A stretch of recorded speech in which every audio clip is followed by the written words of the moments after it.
Revision ACL surgery जब करते हैं कि फेल हो गई तभी तो रिवीजन कर रहे हैं।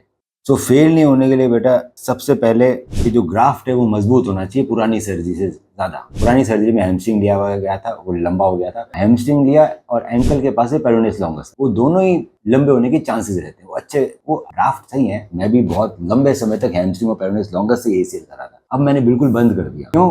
क्योंकि मेरे पास क्वाड्रिसेप्स आ गया अब इंडिया में। तो क्वाड्रिसेप्स उनसे बहुत ज्यादा मजबूत। पर नॉर्मल जब मैं रिवीजन सर्जरी नहीं है, नॉर्मल लोगों की सर्जरी है, तो मैं क्वाड्रिसेप्स बिना बोन के लेता हूँ। तो ये जैसे क्वाड्रिसेप टेंडन दिख रहा है तुम्हें लिया हुआ, ये बोन के साथ लिया हुआ है। सो रिवीजन सर्जरी में मैं बोन के साथ लेना प्रेफर करूंगा। नॉर्मल सर्जरी में मैं बिना बोन के लेना चाहता हूँ। अब बोन के साथ तब लेंगे जब आपकी टिबिया टनल वाइड हो जाएगी। ठीक है, तो एक सीटी स्कैन करते हैं बेटा। पहले सीटी स्कैन में मालूम पड़ेगा कि आपकी फीमर और टिबिया टनल का डायमीटर कितना है एग्जैक्टली, है ना। वो डायमीटर अगर ज्यादा बड़ा है तो मुझे वहां हड्डी भरनी पड़ेगी। हड्डी भरने के लिए मैं टेंडन के साथ ही हड्डी निकालूंगा। हैमस्ट्रिंग और पेरोनिस लॉन्गस में कभी भी बोन नहीं निकाल सकते हो, उसमें ऑप्शन ही नहीं है। क्वाड्रिसेप्स टेंडन में ऑप्शन है। तो इसके अंदर अगर देखा जाए तो इन्होंने कुछ नहीं लिखा, डायमेंशन कहाँ लिखे टनल कितनी बड़ी है, नापा ही नहीं। हम नपा लेंगे। तो अगर आपकी टिबिया टनल वाइड हो गई है, 10 mm से ज्यादा बड़ी है, तो ये वाला जो ग्राफ निकलेगा ना 10 mm का निकलेगा बेटा। क्वाड्रिसेप्स का मोटा निकलता है, हैमस्ट्रिंग और पेरोनिस लॉन्गस से मोटा है। तो अगर 10 mm से ज्यादा तेरी टिबिया टनल वाइड है तो मैं बोन के साथ निकालूंगा, और अगर 10 mm तक ही है तो मुझे बोन निकालने की जरूरत, तो मैं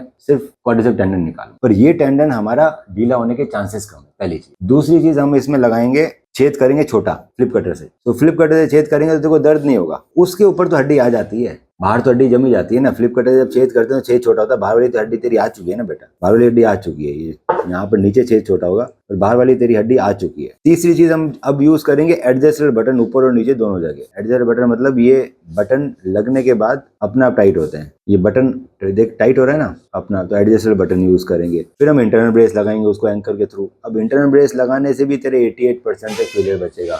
एलईटी में चेक करूंगा कि आपका कैसा है, अभी एलईटी करने की जरूरत है या नहीं है। हो सकता है बेटा एलईटी भी ढीला हो, क्योंकि जब एसीएल ढीला है तो एलईटी भी ढीला हो ही जाएगा ना। एलईटी तो जब एसीएल टाइट होता है तब करना चाहिए तुरंत। एक बार एसीएल ढीला हो गया उसके बाद एलईटी करने से एलईटी भी ढीला आता है। तो अगर एलईटी काम नहीं कर रहा होगा तो अब एलईटी तो कर नहीं सकते, वो तो टेंसर फ्रैक्चर लेटर निकल गया वहां। तो उसमें हम करेंगे हैमस्ट्रिंग टेंडन से आपका एएलएल रिकंस्ट्रक्ट। तो मैं एएलएल कर लूंगा, दो एंकर लेंगे, मैं एएलएल कर लूंगा। तो एएलएल करेंगे, anterolateral ligament, ACL quadriceps tendon with bone plug, internal brace, 3-4 चीजें करेंगे तो फ्यूचर में वापस वो फेल होने के चांसेस बिल्कुल कम कर लेंगे जो पहले फेल। रिहैब इंपॉर्टेंट, रिहैब हम करा। और कुछ सवाल तो फेलियर रेट हमें कम करनी है। एक बार तुम फेलियर करा चुके, कम करने के लिए क्या कर सकते हैं? कम करने के लिए जो सामान से एसीएल बनाया था उससे ज्यादा मजबूत सामान ले लें, तो क्वाड्रिसेप्स ले लिया।